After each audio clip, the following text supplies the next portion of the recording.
Assalamualaikum warahmatullahi wabarakatuh. Waalaikumsalam warahmatullahi wabarakatuh. Alhamdulillahi wa kafa, wassalatu wassalamu ala sayyidina Muhammadin al-Mustafa wa ala alihi ahli sidqi wal wafa, amma ba'du. Anak-anakku sekalian, talibin talibat, wabil khusus Majlisul Asatid wal Ustadzat rahimani wa rahimakumullah. Alhamdulillah, malam ini kita dapat berkumpul di dalam masjid setelah melaksanakan sholat Isya berjamaah, kemudian dilanjutkan dengan sholat sunnah tarawih. Mudah-mudahan semua rangkaian ibadat kita di bulan Ramadan diterima oleh Allah Subhanahu wa ta'ala. Kita lanjutkan kajian fikih kita. Faslun asbabut tayammumi salah satu. Faslun, adapun inilah itu pasal asbabut tayammumi.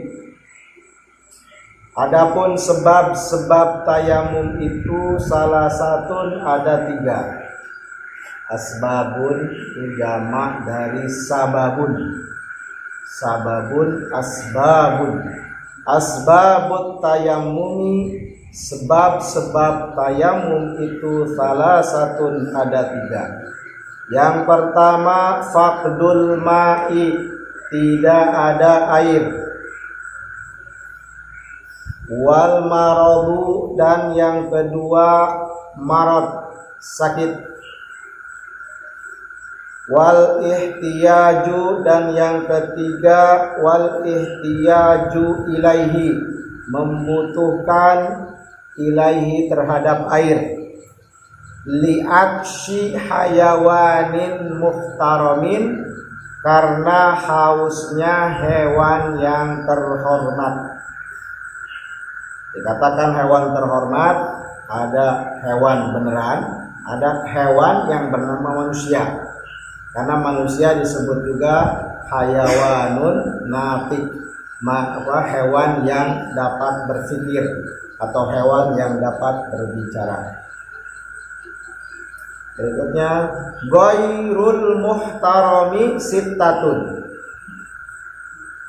Hewan yang tidak terhormat itu sittatun ada 6. Atau manusia yang tidak terhormat itu sittatun ada 6. Yang pertama, tarikus salati, orang yang meninggalkan sholat.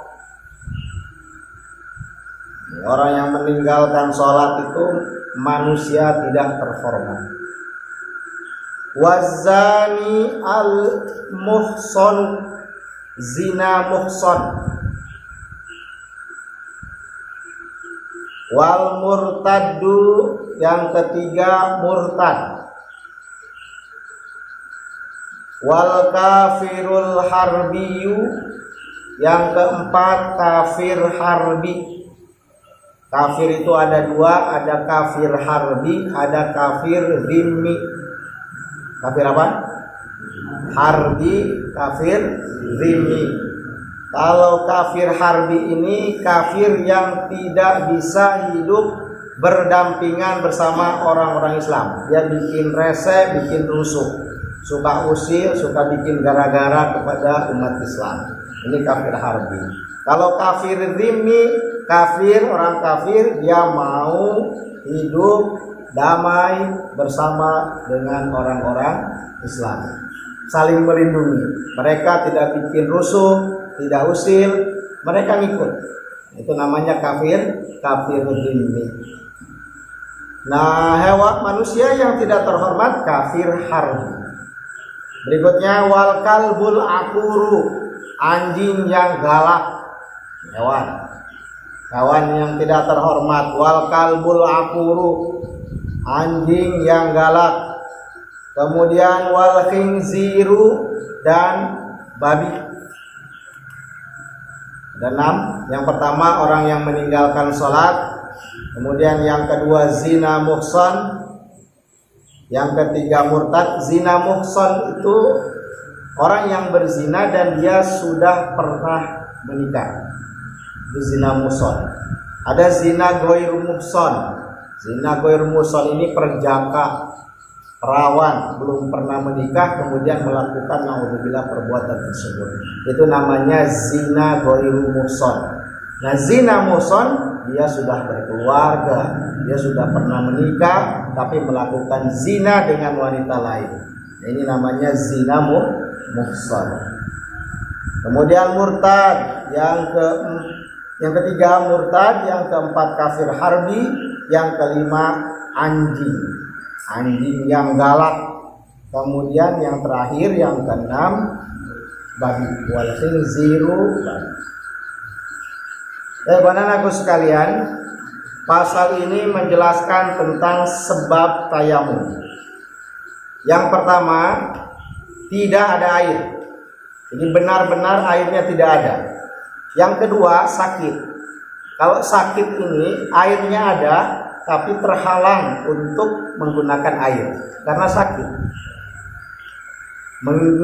Dingin, menggigil.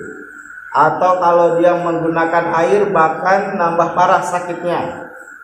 Airnya ada, bahkan dia punya kolam renang. Airnya ada tapi terhalang untuk menggunakan air karena sakit. Kemudian yang ketiga, airnya ada, cuman airnya minim. Kemudian ada yang sangat membutuhkan kepada air tersebut karena sedang kehausan. Siapa dia itu? Itu adalah manusia atau hewan yang terhormat. Jadi airnya ada, minim tapi airnya cukup untuk digunakan berwudu. Cuman ada hewan atau manusia yang terhormat sedang kehausan, maka si air itu dikasihkan kepadanya, kepada si orang yang kehausan tadi, atau kepada hewan yang terhormat yang sedang kehausan.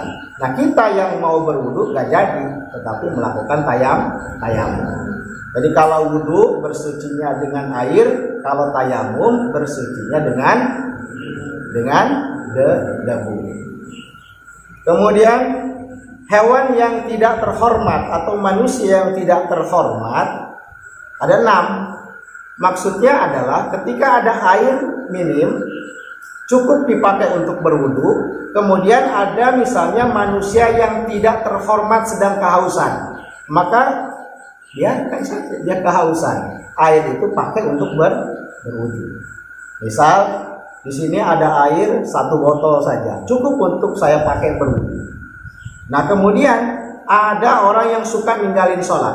Orang ninggalin sholat itu termasuk kepada manusia yang tidak terhormat. Dia kehausan, ya udah abaikan saja, biarin aja kehausan.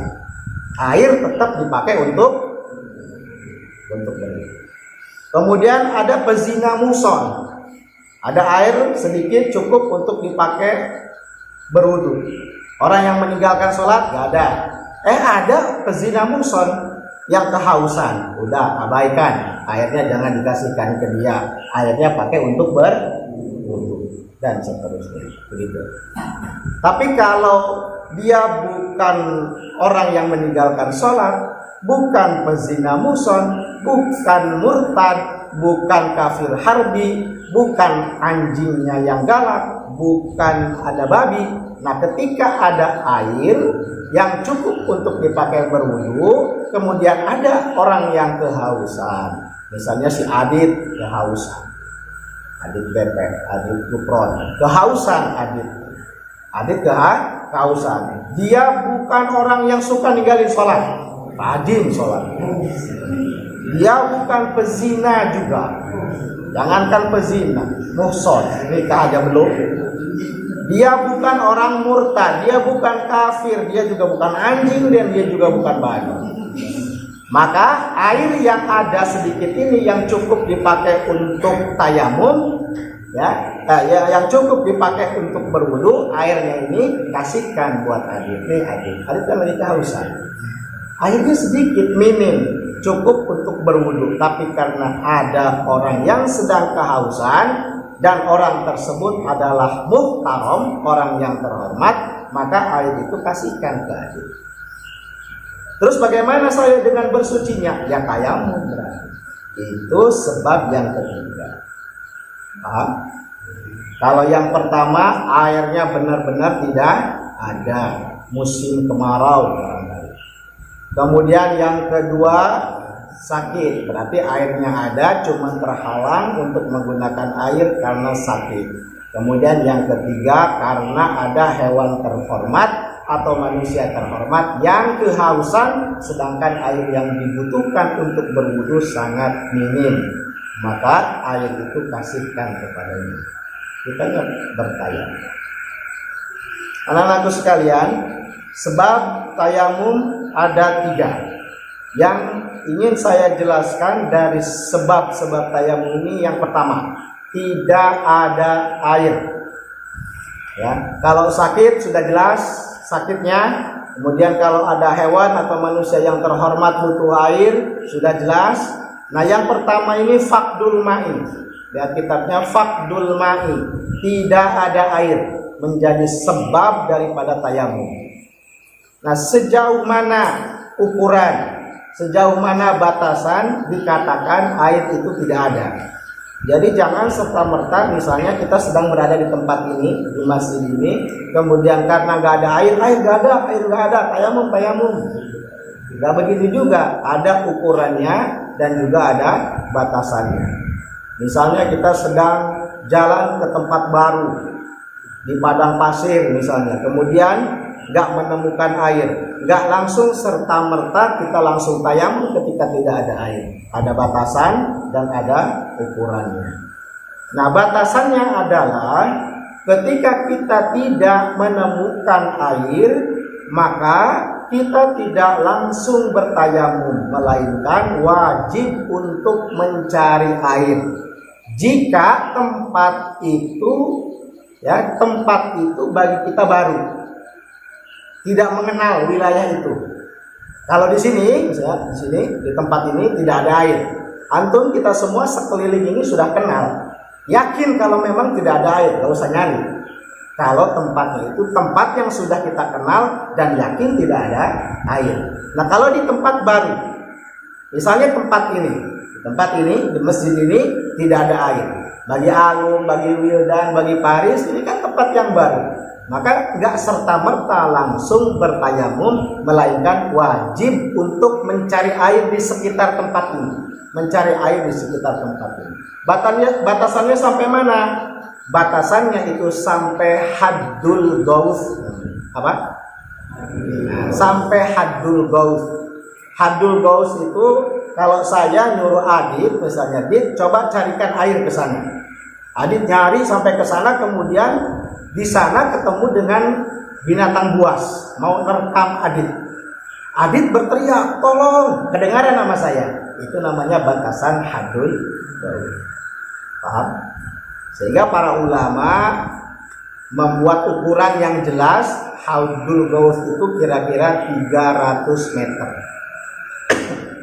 Tulis catatan. Haddul gaus 300 meter. Jadi mana asalnya ya, haddul gaus. Jadi haddul gaus kalau saya misalnya nyuruh Raisa coba cari air dari sini, cari air di sana itu. Nah, Raisa nyari air, pas nyampe sana ketemu dengan binatang buas. Kemudian mau menerekamnya, Raisa teriak, tolong, kedengaran nama saya. Nah, teriakannya sampai kedengaran itu jarak kira-kira berapa meter. Sehingga para ulama membuat patokan haddul gaus itu adalah kira-kira 300 meter. 300 meter itu sekeliling ke arah timur 300 meter, nyari dulu ke sana 300 meter. Gak ada ke sebelah sana. Sebelah mana ini? Selatan 300 meter, ke arah barat 300 meter, ke arah utara 300 meter. Kalau ke sana 300 meter sampai mana? Bangunan itu 21 meter, 200 meter nyari.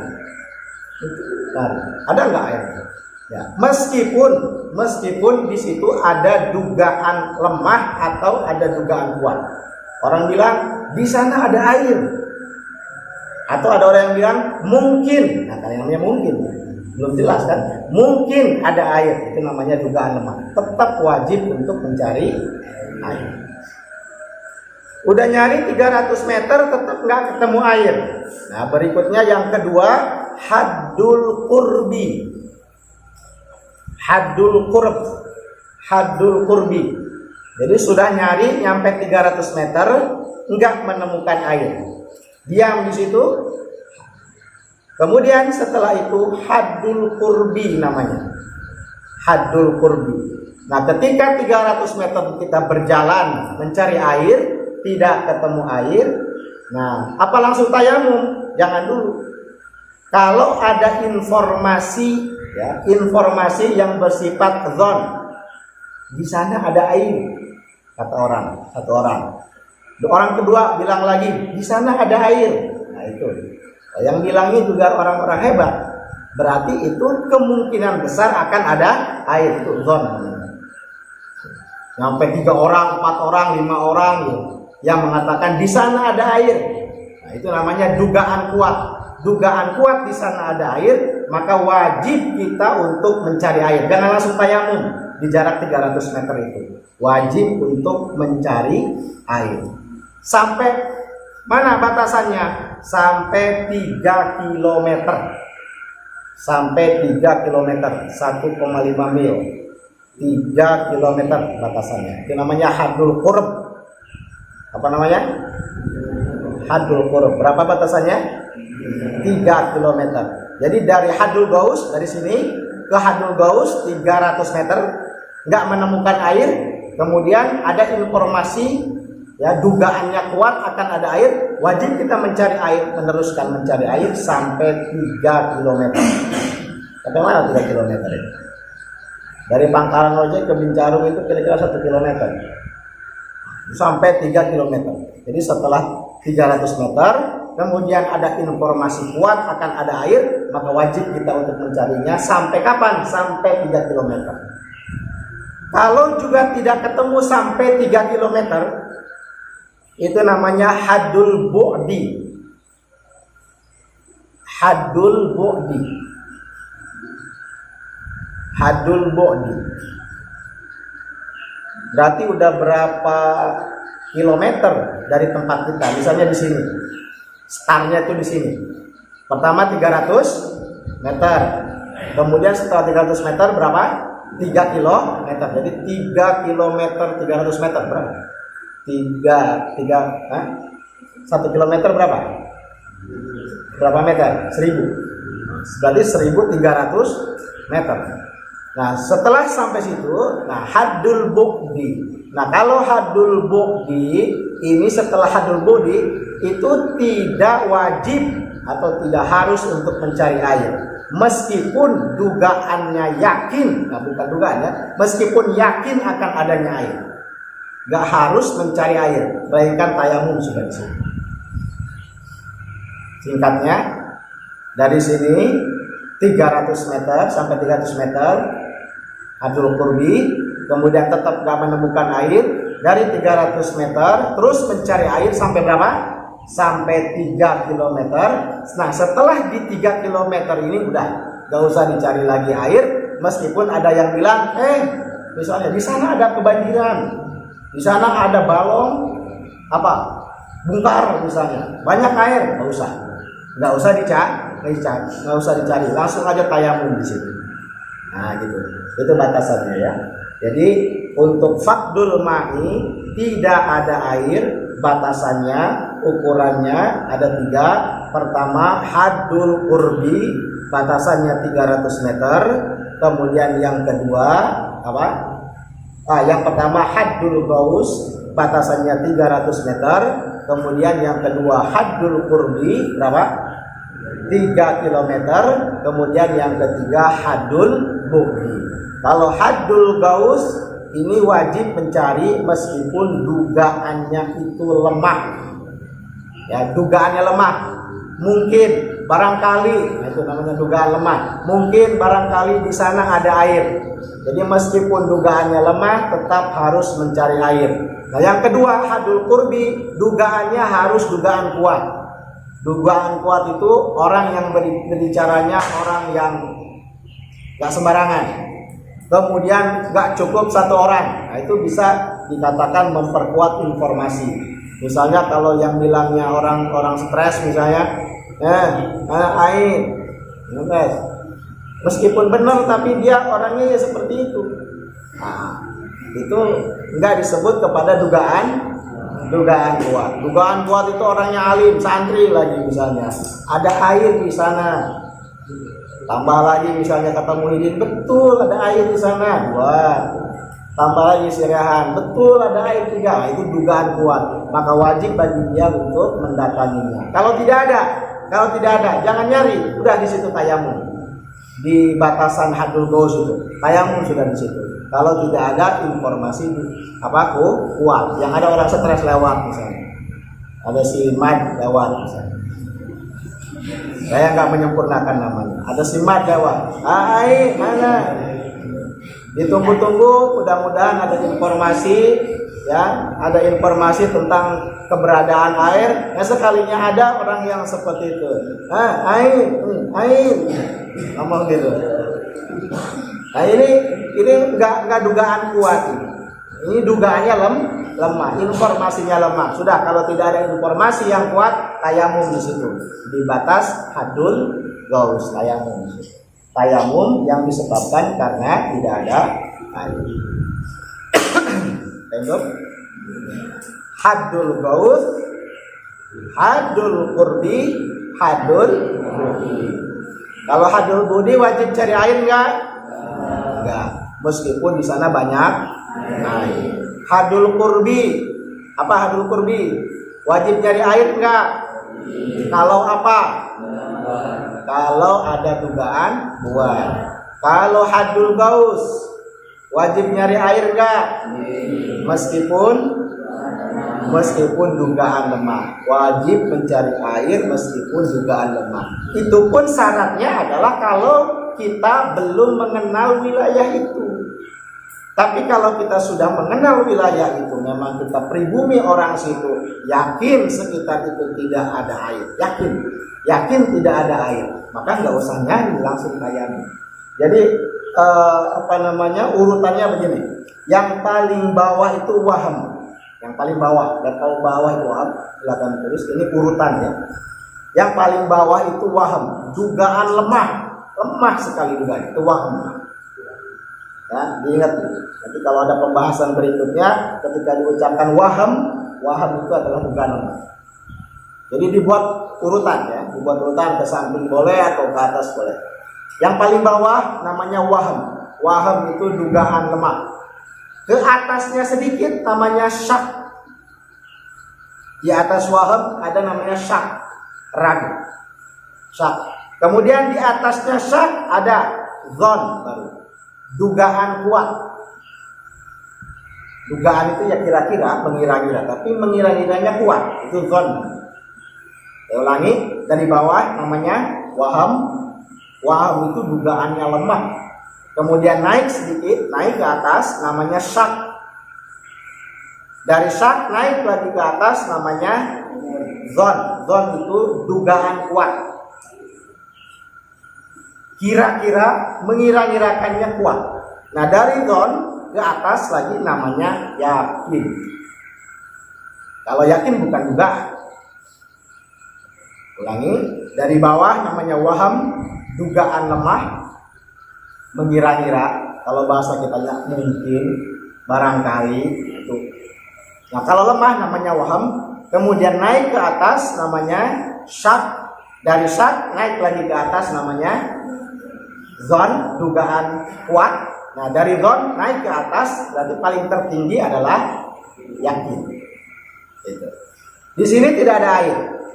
Ini tempat tinggal saya. Saya pribumi di sini. Saya kenal wilayah ini. Sebelah sana Kadu Balai Girang, sini Kadu Kopa, ke sana ada Mengger, di khususnya ini ke Cinunggal dan seterusnya. Saya hafal sekitar ini. Kemudian saya di sini tidak ada air.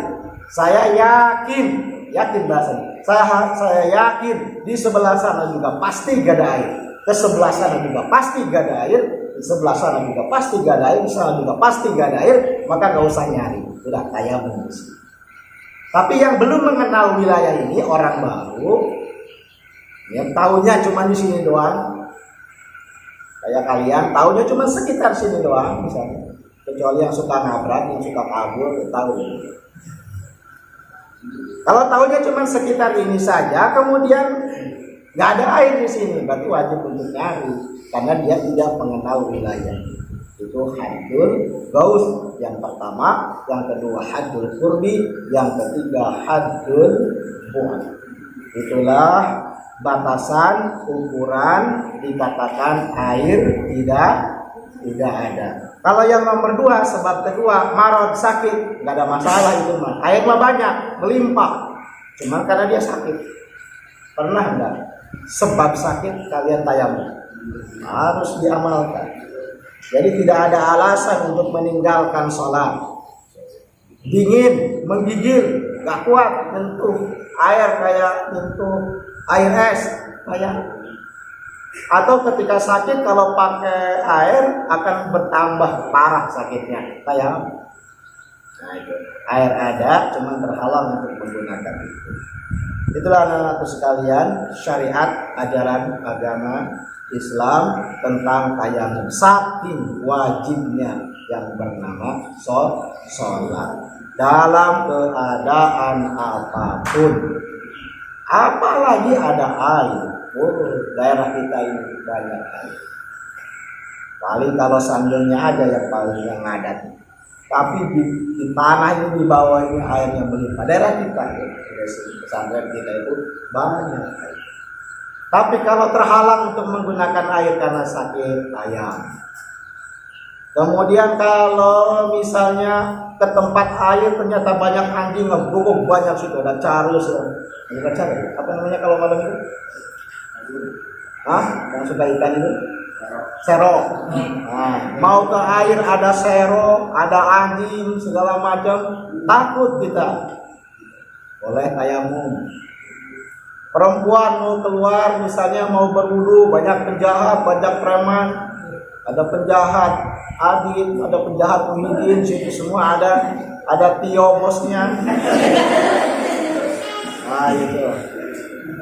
Jadi tidak ada alasan untuk meninggalkan. Sampai kalau kita masuk waktu sholat, air tidak ada, mau tayamum debu pun tidak ada, maka wajib tetap kita sholat dalam keadaan berhadas. Asal nanti kalau sudah ada debunya, sudah ada airnya, wajib mengulang. Tapi sholatnya sah.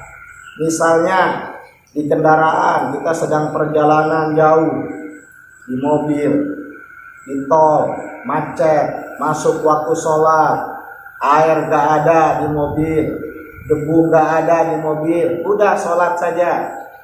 Sholat meskipun berhadas, tapi wajib untuk mengulang. Jadi ada kaidah begini, perhatikan kaidah umum penting, susah kamu nyari ya kaidah. Ada kaidah, ketika kita tidak sempurna salah satu syarat daripada sholat, maka sholatnya tidak sah. Itu yang pertama. Ketika tidak sempurna salah satu syaratnya, syarat sholat, maka sholatnya tidak sah. Contoh, kalau mau sholat harus berwudu, kalau nggak ada air bertayamum. Gitu. Jadi kalau nggak bersuci maka tidak sah sholatnya. Sholat harus menghadap kiblat, tapi ini nggak menghadap kiblat, nggak sah salatnya, dan seterusnya. Pokoknya syarat salat tidak tercukupi maka tidak sah salatnya. Catatan pertama. Catatan kedua, jika karena uzur Nah, tidak terpenuhi syaratnya ini jika karena udzur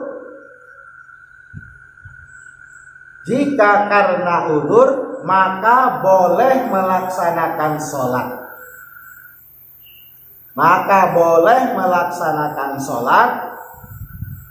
Tapi harus mengulanginya lagi. Atau sah sholatnya tapi harus mengulangi lagi. Kecuali menutup aurat.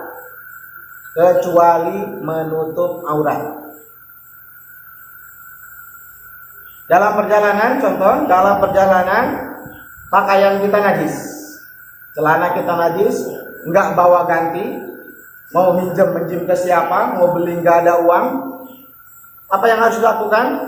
Sholat saja nggak apa-apa. Sholat dalam keadaan pakaian bernajis, sholat saja. Tapi dia harus mengulang. Kalau sudah nyampe, nah gitu, ada pakaian ganti atau ada yang meminjamkan di tempat lain, maka dia harus mengganti sholat yang tadi itu.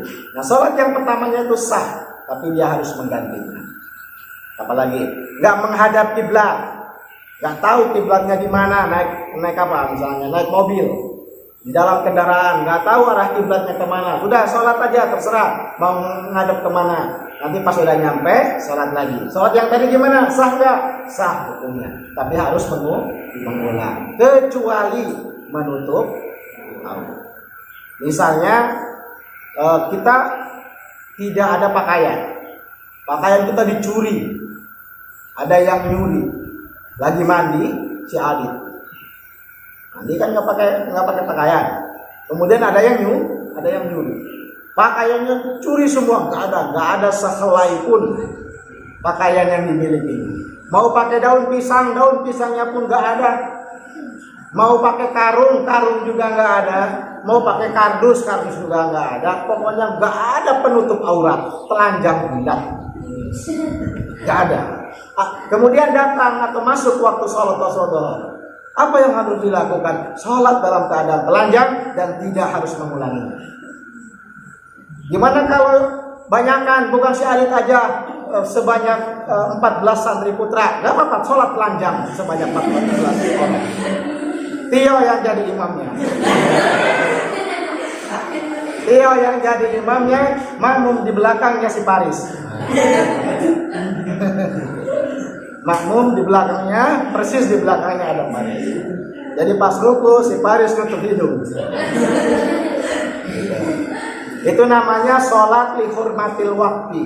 Jadi begitu masuk waktu sholat, kemudian pakaian yang menutupi aurat gak ada yang menutupi aurat, sampai gaun pun gak ada, karung atau apalah tidak ada yang bisa menutupi aurat. Padahal sudah masuk waktu sholat, maka gak apa-apa sholat dengan keadaan telanjang, dan itu tidak harus diulangi. Kalau tadi menghadap kiblat, tidak menghadap kiblat harus diulangi. Bernajis pakaiannya diulangi. Tapi kalau menutup aurat, tidak menutup aurat karena udzur, maka dia sholat dalam keadaan tidak menutup aurat, maka sah sholatnya dan tidak harus diulangi. Baik. Nah, kalau sholat berjamaah pada telanjang semua, kalau kita sholat itu kan harus menghadap ke mana? Ke tempat sujud. Ada beberapa keadaan yang tidak harus melihat ke tempat sujud. Misalnya kalau kita sholat di depan Ka'bah, mudah-mudahan ditakdirkan oleh Allah.